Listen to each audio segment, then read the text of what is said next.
Good evening. We'll call to order the council meeting for Monday, June 2nd. If you please rise for the Pledge of Allegiance. I pledge allegiance to the flag of the United States of America and to the republic for which it stands, one nation, under God, indivisible, with liberty and justice for all. Move forward with public comments. This portion of the meeting is specifically set aside for comments from the public, who are asked to limit their comments to 2 minutes. Any person interested in providing public comment could also comment via email, and they should email publicmeetings@rockyhillct.gov prior to 4 p.m. on the day of the meeting to have their public comment read into the record. Is there anybody that wishes to speak for public comments? Seeing none, we do have one that was emailed in. Yes. Okay. My name is David Thoreau, and I'm a resident of 46 Butternut Lane in Rocky Hill. I wanted to speak tonight about a fundraiser being sponsored by the Rocky Hill Lions Club on behalf of a remarkable athlete named Cassie Grenier. I believe some of you are familiar with her story, but for those who aren't, Cassie is an aspiring Paralympian who is competing to represent the U.S. in the 2026 Paralympic Games. The Lions Club is trying to contribute to her travel fund to support her in her goals. The fundraiser is being held on June 21st from 11 a.m. to 9 p.m. at On the Border in Rocky Hill. All that's required is to mention the Lions Club fundraiser or bring or show a flyer, which can be found on the Rocky Hill Lions Club Facebook page. People can also use the QR code on the flyer to order online and still contribute. 20% of your bill will go towards the fundraiser. We also are accepting individual donations, which can be earmarked for this particular fundraiser. Thank you for your time, and I hope to see members of the community and especially members of this council on June 21st. Sincerely, David Thoreau. Thank you, Joanne. You're welcome. That was the only one? That's the only one. Okay. Move forward with appointments and resignations. None on this side. And we have none on our side. Approval of the minutes, budget workshop, April 24th. I'll make a motion to approve the budget workshop meeting minutes from April 24th, 2025. Second. All those in favor? Aye.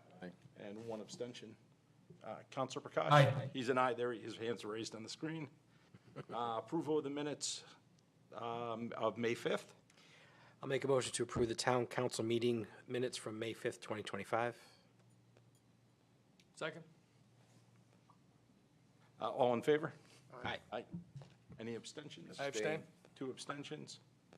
I have to abstain as well. Do we have Okay. enough to approve it then? So we will have to table that to the next meeting. We don't have enough to approve it.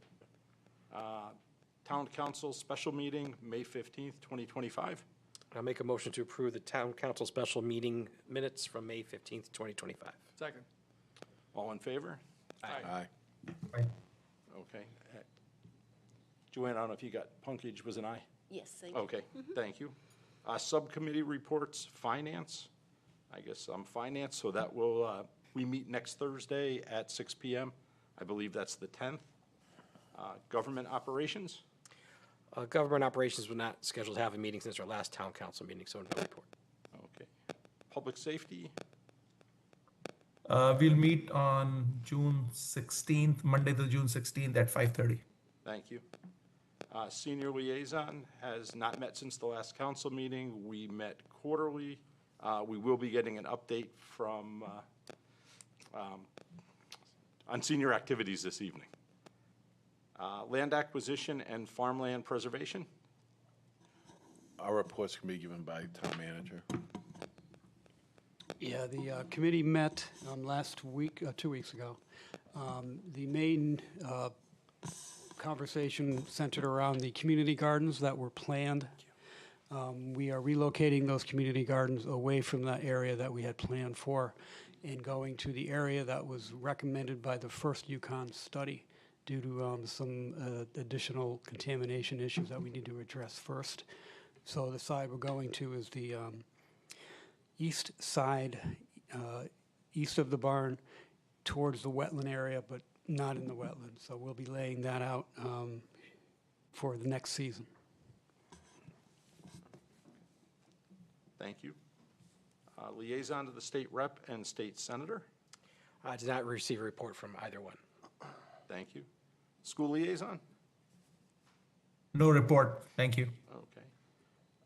The Capital Improvements Committee only meets quarterly, so we will be scheduling our next meeting shortly now that the budget is complete. And Economic Development Subcommittee only meets primarily when we have an abatement before us, and we do not have one at the present time. Also, a correction on the finance meeting, it is on the 12th, not the 10th. So I just wanted to correct that. We don't have anything on the consent agenda, and we have nothing under new business. So we'll move forward. New business, update senior activity services. Gina?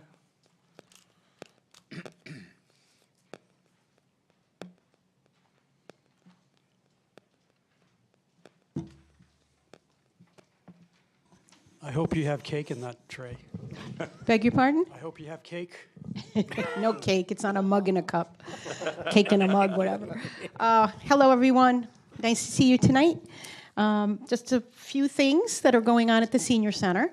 You all know that we did get ARPA funding when it was going around, and we purchased melamine plates and silverware and cups, which have really enhanced the quality of our lunch program. So much so that you find people sitting and chatting. They don't get up right after they finish eating. They're enjoying each other's company. And because it's been so popular, what we decided to do was try mugs at our cafe.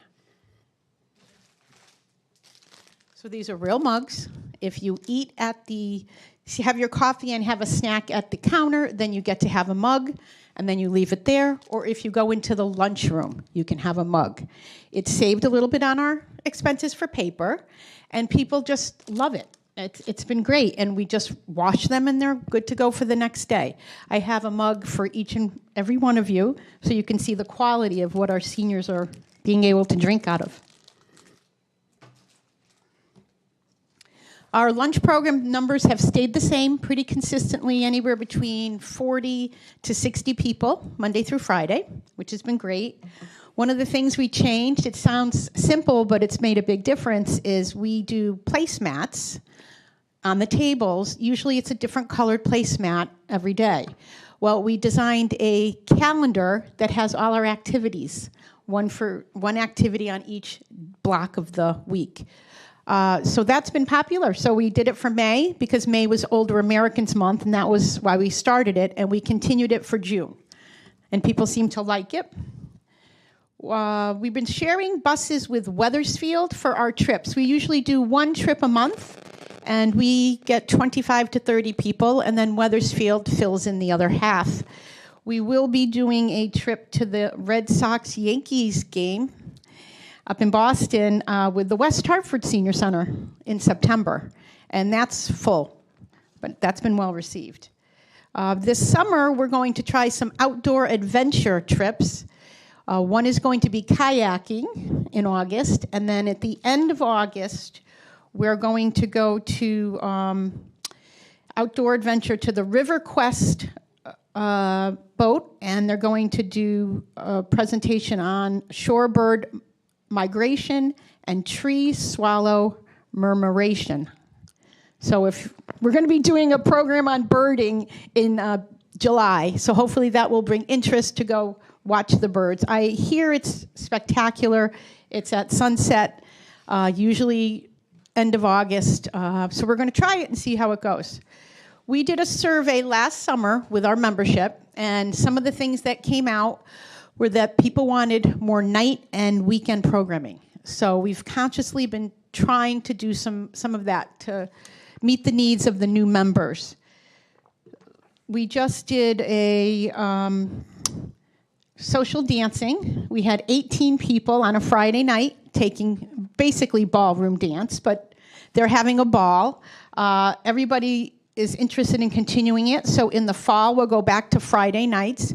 We're using Friday nights because that's one of the only nights that's not being used by the community center programs. So it's a pretty dead night. A lot of people don't want to do anything. We've been able to do that. We're also doing Mahjong lessons, just started last Friday, and we have a good group of ladies that are playing that. So come fall, we'll be going back to the Friday evening and maybe even putting another activity to kind of clump it together to make it more of a social thing on a Friday evening for people to go to. Our concerts, we're doing 3 indoor evening concerts. We've done 2 already. We did Creedence Clearwater Revival Band, which was awesome. I don't know if you heard us last meeting that you had. It was very loud. And we had 125 people. So for summer solstice, we have a beach party with a Beach Boys kind of band, and that's on the 20th, on Friday, from 6 to 8. And I think we have a good amount of people already signed up for that one. It's been so popular that I'm working on getting sponsors to continue it for the fall. Summertime, we don't need it. We have all the outdoor concerts that Parks and Rec does and different towns do. But during the regular year, there aren't that many opportunities for people to go out and listen to music in a nice environment, which is what we offer. In keeping with the evening activities, we're doing a line dance party on the 12th from 6 to 8 on a Thursday evening. And we're also doing on Saturday, we're participating in the first ever Make Music Day in Rocky Hill. So we have our singing group that's going to be performing, guitar students, and also ukulele students. And things are going on across the whole town. Maybe Ray will tell you more about it in his report. I don't know. But we're participating. We'll have some refreshments. It's a totally free event. Some of the new programs that we've done this spring is, I was walking around the center one day and one of the ladies said, "Could we do a walking group?" I said, "Well, we walk every morning in the gym from 8 to 9. Do you want to do that?" No, I want to go outside. I want to do a nice, maybe 2-mile hike with a group. So we started one. We get about 15 to 20 people, and they're walking about 2 miles every Monday afternoon. Today they went over to Weathersfield and went over the bridge into Glastonbury and walked back. So they're having a great time. And that's just from somebody recommending it, that's what they'd like to do. So we were able to do it. I was happy about that. We restarted our Singing for Fun program, which they sound really good. They're going to be putting on a show on Make Music Day, and then also something for us in the fall at the Senior Center. And we just started, it'll be June 16th, we're starting a monthly TED Talks program where we show the video and then facilitate a discussion after it. And we have quite a few people signed up for that already. Okay. On Thursday, we have one of our regular members, comes to lunch quite often, is celebrating her 100th birthday, which will be fun. And right after lunch, we have State Rep Carrie Wood coming to do a legislative update. So Thursday is going to be a busy day, if anyone's around. Our indoor gym programs are keeping up. The numbers are staying pretty consistent for the summer, which has been wonderful. We walk in the morning from 8 to 9. There's pickleball from 9 to 10:30. Then another group of pickleball from 10:30 to 12. Then at 1 o'clock, 2 days a week, is table tennis. The other 2 days are cornhole. And then Fridays, we play pickleball again. And then on Friday mornings, we have a chair volleyball group, which has been great. We have a few people in wheelchairs that are able to do it. And it's very competitive. They have a ball. They have a really good time with it. We started our Silver Sneakers programs last May. So it's been a full year, and we decided to do a survey. We started the survey Thursday. We're getting some results now online. We have probably 125 people that are registered for Silver Sneakers classes. And this is basically the insurance company pays for them, in a sense. So they get to come free to the classes. And they love it. We have 12 classes a week. And I just looked at my rec, and there was 11,000 registrations between January and today. So it's a pretty active program. And it's bringing in people to the center that haven't been before, which has been very nice. In the summertime, we have our volunteers, a lot of them take off for a few weeks at a time. They take their vacations, and we've been fortunate to have an influx of high school students that are wanting to volunteer for the summer. So they'll be serving lunch, and I actually have one young lady who's going to be teaching a watercolor class and also a henna class. So it's great to have the kids come and be with the seniors. They love it. It's good for the children, too. And I just wanted to invite any and all of you, if you're around at lunchtime, come down to the kitchen and the lunchroom and help us serve. You'd have a good time. You get to talk to the seniors and just see what's going on. I think you'd be very happy and impressed with how we're doing our lunch program. I think that's it. Does anyone have any questions for me? Yeah, Gina, I have a question. I know there's Silver Sneakers and then there's other insurance benefits, other carriers that have, not Silver Sneakers, but Renew Active. Renew Active. Are you looking for other? Well, we are looking at Renew Active. If we go with Renew Active, we have to get a scanning system, and our instructors will have to scan people in. That's the direction I would like to go in, but we need some technical support with that, and it's a lot more work. We are in the process of meeting with people. We've already had one meeting via phone conversation, so I'm looking into it. It was one of the questions on the survey, and we had quite a few people said that they are Renew Active. So it is a very popular thing. So yes, I am working on it. One of the things with the rep that I talked with is they would give us a signing bonus of $500. So that could help pay for the equipment that we would need.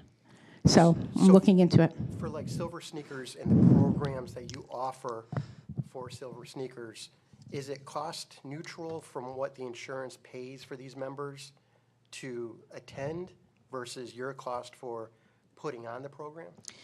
The way that we do it is the instructors are paid by Silver Sneakers directly. Okay. So it's not costing us anything. It's taking up a room, obviously, but it's bringing people into the building, which is good. Renew Active would be a little different. We would pay the instructors. They would pay us. It could also work for our gym membership. So it could be a revenue producer. I just want to make sure I don't overload the staff I currently have, which is the biggest issue right now. But it's definitely the direction we're hopefully going to be going in. Good. Okay. Good question. Thank you. Thank you. Gina, I got two questions for you. You mentioned the senior lunch program, and we're 40 to 60. Forgetting special events, what's the capacity of our room? Our special events, we No. take, Outside of the special events, how many people can you accommodate for senior lunch? we can accommodate 80. We have the 2 rooms together would accommodate 80. Okay. Why would you? You got an idea for something? I do, but it's more budget related, so I told you, budget continues on, starts now for next year, so I just needed to get an idea. Yep. The special events, which I didn't mention, we do at least 2 monthly luncheons with a theme, some kind of theme. We have a Portuguese one coming Wednesday. We pretty much sell out of all of these, and people pay additional money to go because there's entertainment, and that's also where I find sponsors to help support to pay for the entertainment. So they've been very successful. It's funny because I'm actually thinking about doing another Irish one this fall because we sold out and had a huge wait list for our St. Patrick's Day party. I think they love the music and they love the food, so we're going to do a Celtic Fest in October, just because people seem to like it. And the second question, unrelated to it, in the years that I've been on the senior liaison, and John, you've been there with me for a lot of them, we used to have activities during the day only, and people didn't want activities in the evening. So has it changed based on the demographics of the people, because seniors are 55 up, or is it different type of activities? What's driving the evening? It's a combination of both. When I first started, one of the first things I did was to get the indoor gym programs going because they were younger seniors that were very active and had great energy, and it draws in other people that are the same. Our lunch program, a lot of the people in our lunch program are more on the frail side, walkers, wheelchairs. So you want to have a mix, because 55 to 105 is a huge difference. So as long as you have activities that will bring in younger seniors, like us, basically, I mean, 55 is young. The next thing we have to do is be able to serve alcohol at our parties, because that's been requested more times than I can say. I know I'm causing trouble here, but they're adults, so they want to have a little drink. So we'll be running the senior bus home after, Yeah. is what you're saying? Okay. Yeah, good. Uber them home. No, but is it, I guess what I'm asking, are some of the people participating in the evening programs not retired? Oh, yeah. Because of the 55 is the. Yep, some of them are not retired. Okay. We even started, we did a late afternoon, a 4 o'clock yoga class for people that were still working, that wanted to get out a little early and go to that. So it's a fine line to try to get a class after, especially dark. A lot of the seniors won't drive in the dark. So the concert series we're going to do in the fall will be 1 in September and 2 in October. And then that's it, because the time change, and we want to have everyone getting home before it gets too dark. But the band that we had, Fortunate Sons, was awesome. I mean, I'm looking at some bands for the fall that you would all love. I mean, they're just so high energy, and I think if you have programs like that, it'll draw people in, and then they come for other things once they're there. No other questions? Thank you, Jim. I do have your mug, so I'm going to roll them over. They're too heavy for me to carry. Thank you. And while you're rolling them over, we'll get Craig to do his Parks and Rec presentation.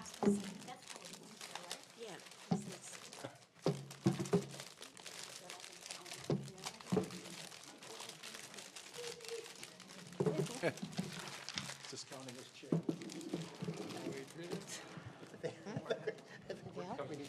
You can keep that one. Just We're good? thank you, Gina. Gina, I think we need two more over here. They passed them all down. Great idea, too. Thank you. Thank you.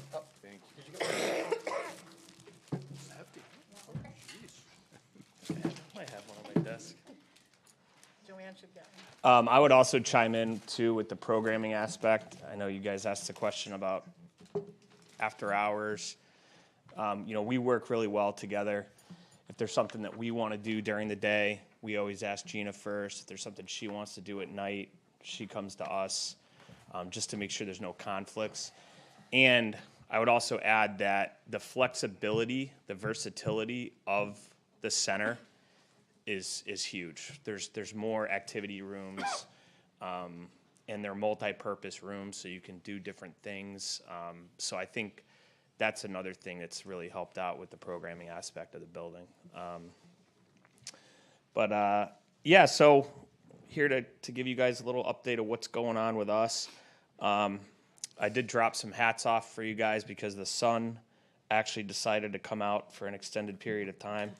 That was the sun today, which kind of leads me into my first area, which is the parks and trails and outdoor stuff.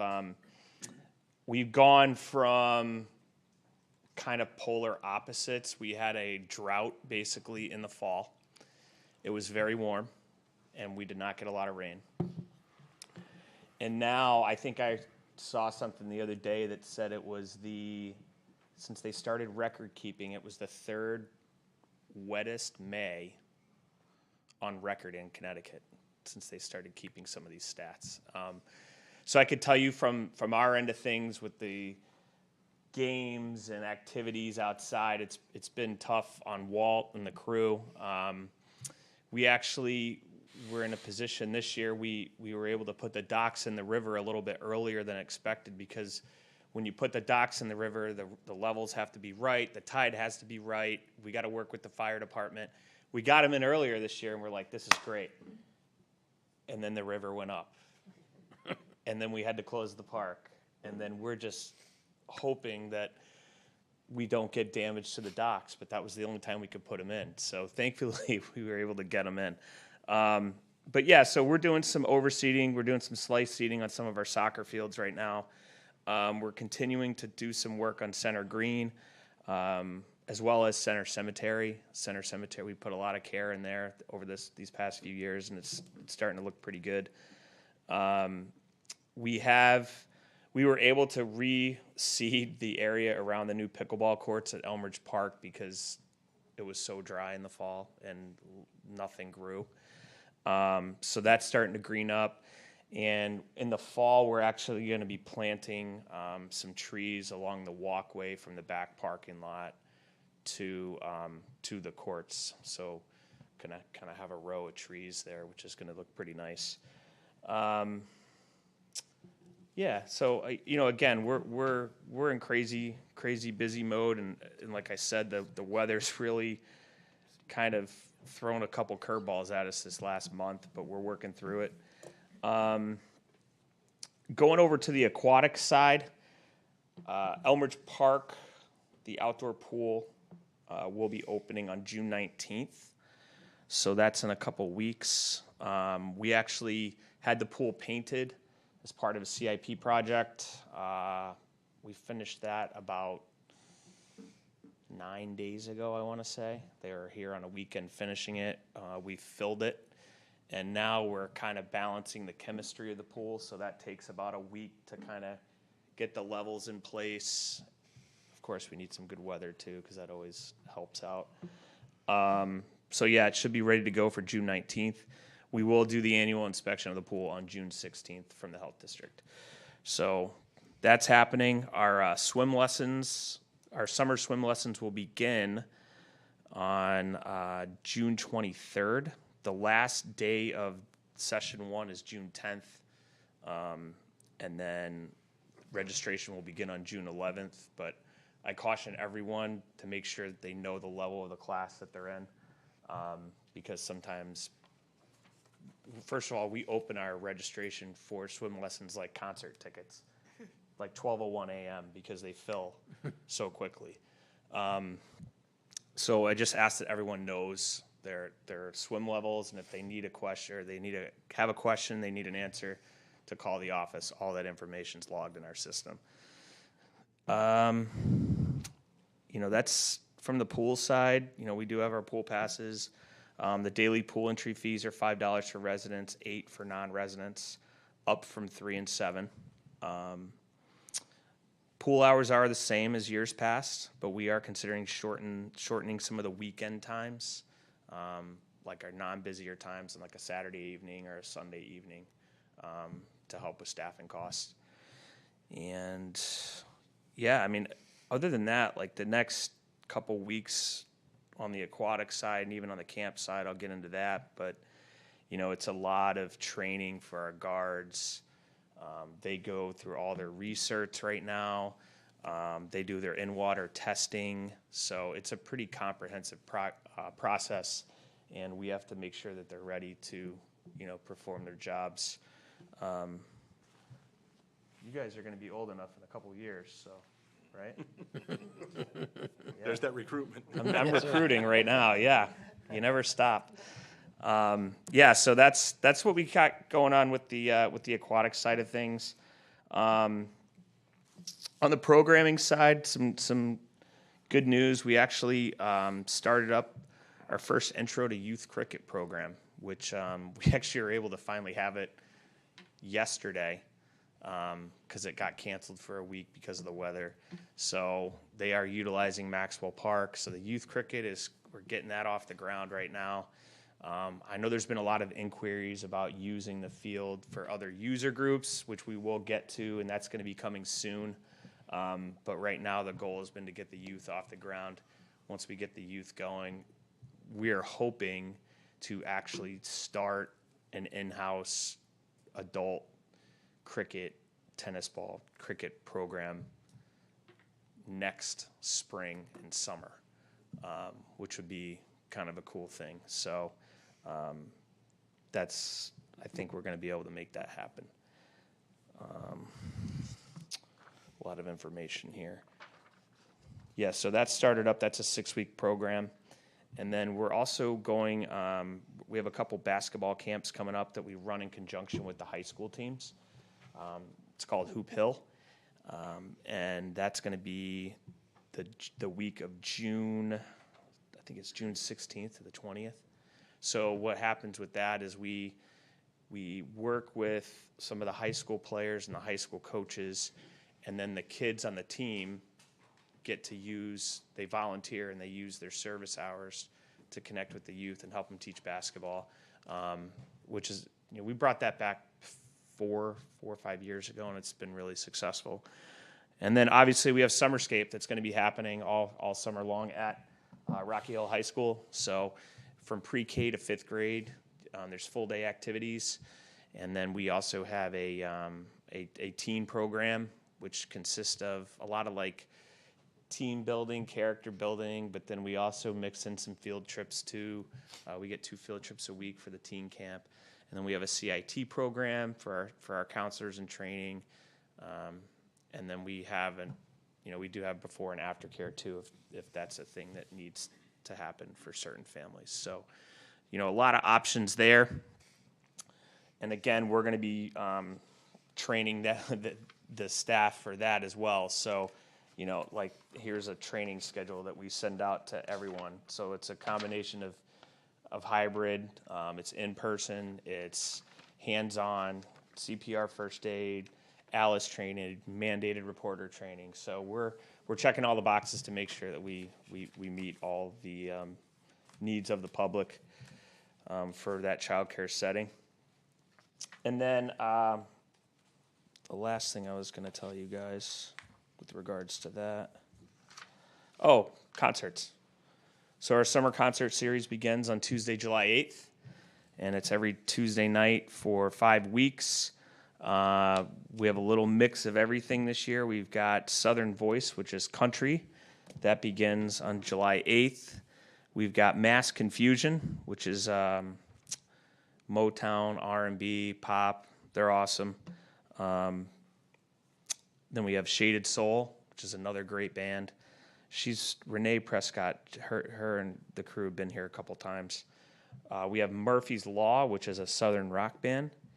And then our last one for National Night Out is Draw the Line, which is an Aerosmith tribute band. So we've got kind of a wide array of music. I think most of you guys, I see you guys there every summer. We always appreciate the support. So, and again with that too, we've been, like Gina mentioned, we've been beating down the doors for sponsors. We're up a little bit going into this summer than we were last summer, so we're in a good spot. There's so many other things, but I just wanted to kind of highlight some of the main things. I'd be happy to answer any questions any of you have. Hey, Craig, thanks for that first. A couple questions. Maxwell Park, I know they're working on the deck hockey basketball court. What's kind of the status of that? Because I think there's like a fence to go around that, I assume, or? Great question. Actually, I think I had that on my notes to talk about, but I might have skipped over it. Yeah, so we're working with the highway department to finish the rest of the paving in-house, which I was told it should be happening this week at some point. We just had to get our hands on a roller. But once there's like another 1.5 or 2-inch layer that has to go on top to level, there's already a patch binder layer. So we have to have another layer that goes on top. It's going to be flush. Then the fence guy will come back in, because all the post holes are already in. Right. Yeah, so he'll come back in, he'll put the fence post in, and then once the asphalt cures, we have to get the court lined. So we'll have it lined. We'll have 2 basketball courts going north-south, and then we're going to have 1 hockey court east-west. Gotcha. Yeah. Great. Sounds good. The other question I had was about pickleball. Now that my shoulder's rehabbed, I'm anxious to start using it. But the question... It wasn't a pickleball injury, was it? No, it was not. It was tennis, actually. Close. So the question I get asked multiple times Are there any plans for lights there? I think at some point anything's possible there. There's plenty of power within the park. We did get a quote for the lights. I actually had Musco come through and quote us on lights at a couple different areas, just so we had it kind of in our back pocket. I can't remember the number off the top of my head.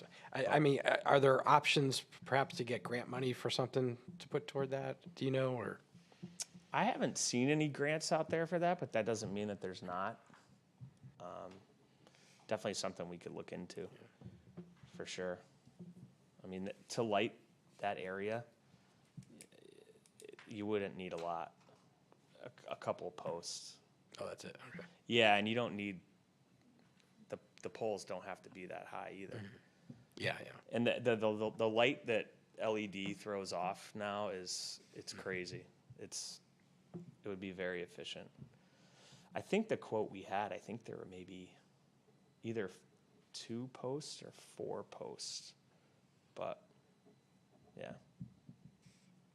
Great. Sure we could make it work there. We put it there too for a reason. I mean, there's plenty of power from the building. So, conduit or anything like that, that wouldn't be an issue to run that to that area. And there wouldn't be an issue with light spillage to like residents in that area or anything like that? Not with the technology now. All of our fields and courts now are all LED. Yeah. I haven't got one complaint about spillage, light spillage. Nope. So. Okay, great. Thank you. I'll stay on the pickleball theme for a second. He did ask my Maxwell Park question, but pickleball, have you gotten feedback on playing at the court now that this is the first spring that it was kind of open? I mean, it's been positive. Yeah. And the courts govern themselves. We have a paddle rack system. I did. The reason I ask it, because I have been down there a few times trying out pickleball in my senior years, and the wind is a little bit Yeah. very down that park. Like I'm at home. Oh, there's no wind. Let's go play pickleball. We go down there, and the ball's like it's tough. But maybe a windscreen. I don't know if that would even solve the problem. Yeah, it's something we could look at. I mean, Yeah. it's a 6-foot high fence, so I'm not sure. I don't know how much- high it would do. Correct, but Yeah, we are but bending it's down. definitely at something that we 3 could look feet, into, yeah. at least on the east and west Where side. it's predominant coming across from the baseball fields. You to got to the play pool. the wind. I do, but I get complaints from others when I win. No. So I was curious to see if other people said it, because I was surprised yesterday. We had a decent day and there was nobody. There was only a couple people down there. I said we'll never get on. Well, it's a really busy time there. Actually, it's like 7 in the morning. Yeah. Yeah. You drive by at 7 in the morning on the yeah. Oh, it's gonna be a home run. It's There's people no there all question the about it. But I was just because I did notice it's a pretty big effect on a pickleball. So I Well, it's a pretty do. windy day yesterday. That may have something to do. But I did the class. I did the 6-week class and they did a great job, by the way. Yeah. And it was a great introduction to pickleball. So I wanted to see what the class was like, and wind was a common theme, just for the record. But it's just interesting, and I don't know if a row of abrevieties would do something either. But you talked about trees, which gave me the thought. So Yeah, and I think typically too, you get a lot of east-west. you get the wind current changes, but I look over the baseball field, the flag's not moving because the trees are right there, and you get us, and it's like, wow, interesting. So just an observation, No, and I'd like to see if other people had, once we get into more people, playing down there, for sure. By the It's way, the park is interesting. beautiful. The pickleball crowds. They're talkative. Oh yeah, They'll get That's back great. to you. Yeah. Okay. yeah, it's good. I'm not there yet. No, not many injuries either. That's it for me. Thank you. Anything else? I just have one question. I know we're not doing the farmers markets anymore, but do you have some other similar type events that maybe even one a month or something? I don't know, a tax sale or. Actually, craft we're fairs or looking at something? doing an indoor, like a large indoor market in the fall before the holidays. we've found that, you know, that's a good time of year to try and pull something off like that. And now we have the facility to be able to do it. So we could do it on a Saturday morning, and, you know, we could put tables and vendors everywhere through, you know, our multi-purpose room 1, the gym. We could, that's the goal. That's something that we're looking to actually team up with. Oh, Gina's gone. Thanks a lot for the support, Gina. Yeah, something that Rita and Gina and our departments are going to collaborate on to do together. Were you going to do, one time you were planning on some type of summer kickoff? Yeah, we were looking into that, but, you know, funds and just couldn't pull it off this year. Not enough time to plan for it. We'll do it next year. But I got to get sponsor money for it. It's not in the programming line item. Anybody else have questions for Craig? Craig, thank you. Thanks, everyone. All right, with Mayor Murata not being present, there won't be a mayor's report. Do we have a town manager's report, Ray? Very short. Okay. Just a quick update on the Business Park Phase 2, also known as the Pit. We're in the process of closing that area down to the public. That's a 62-acre parcel that's overlaying Level A aquifer. So what we want to do is start rearranging and cleaning up some of the fill material in that area, and utilizing the transfer station. We're looking at different scenarios for flow within the transfer station and opening up some areas that are currently used by the highway department, putting them down by the pit area. So only the highway operations would be accessible for the pit, that small area, the pit area. Reorganize some of their area down there, make it more efficient, so they have access to their topsoil and stone and what have you in the bins down there instead of taking up space at the transfer station. And that opens up more area for the transfer station. So that's what we're looking at right now. We plan on doing a quick informational video on that, just to inform the public. Brush and compost will be available. Brush drop-off will be at the transfer station, in accordance with the site, in accordance with the webpage. And also compost will be available at the transfer station, no longer at the pit. You know, we're looking at designing a culvert over that ravine, so you know, it's not really safe for people to be driving in and out. We also have the 3 megawatt solar farm out there. It just makes sense to do that, I think. You know, what's out there right now is not really compatible for the Level A aquifer. We need to implement some best management practices within the highway department, which we are starting to do now. So that's what our goal is.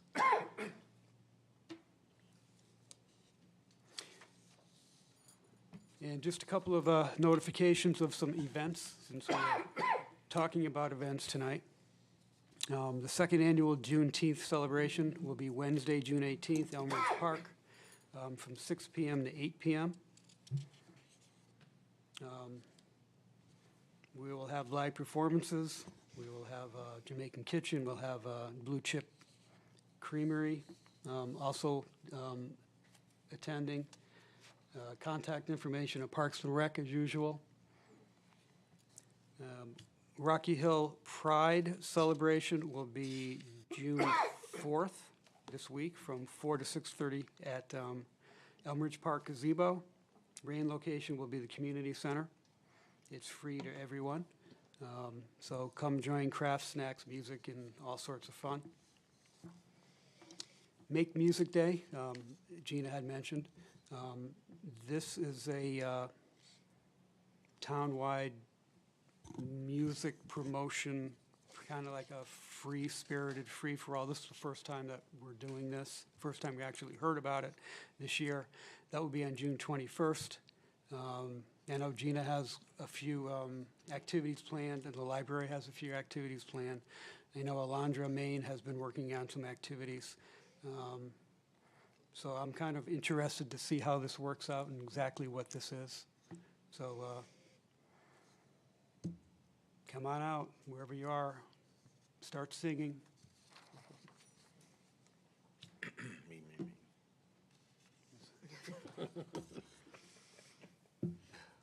And finally, another Pride celebration, Middletown Pride Parade, Saturday, June 7th. I believe that is, I'm not sure of the time, but you can contact, who can you contact? MiddletownPrideFest.org for further information. It's, again, Saturday, June 7th. That's all I have. Motion to adjourn. No, sorry. Yeah, Got to that. We, sorry. It's withdrawn. We're in the process of applying for a DEEP grant for food scrap separation. And Mona has done some, Mona and Joe Lentini have done some research, looking at some, what, are they containers similar to that Big Belly, but much more usable? And they're actually smart boxes or containers where you have your, you can use your smartphone to access, and it's much cleaner, it's much more restricted, so we don't have issues like we had with our Big Belly in the past. So why don't you just kind of, you have a three. Oh, they've done, minute- that was beautiful. How in about a itself. 30-second? That was it. So yes, we, Joe and I both had the opportunity to look at what Manchester had, and they had found, it's called the Metro Store. So it's, you actually take our, like a 65-gallon trash barrel, but it puts it in this metal encasing. And as you said, that's a phone app, so we won't have the necessarily the issue of somebody just going in and throwing their daily trash in there. So you go in, you get a QR code, kick the little lever, and the door will open. That's the only way it'll open, so people sign on. And we're thinking of putting it in the, already talked with Mike Garrahy, looking at putting it at the, at least the firehouse location, and perhaps. The three firehouse companies, we're looking at getting possibly six Correct. units, 3 firehouse locations, because they're geographically spread. And also looking at an area up on Cold Springs Road, the intersection of Century Hills Drive. We're doing sidewalks up there, but there's some area that is within the town right-of-way that would be a perfect location, because we have Century Hills, 500 units, and then we have Glenbrook, which is like 400, and a whole bunch of other high-density condominiums that are up there, easily accessible. People walk there all the time. You can just drop off your food scraps if that's what you want to do. You're registered, you have to register. You just do your QR code, and hopefully this will get our food scrap separation program up and running, and we will be also utilizing Sustainable Rocky Hill hopefully for some education and promotion of this program.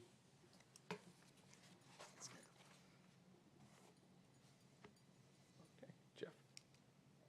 Can I do it now? Motion to Sorry, adjourn. Sorry. All in favor? Aye. All right, thank you.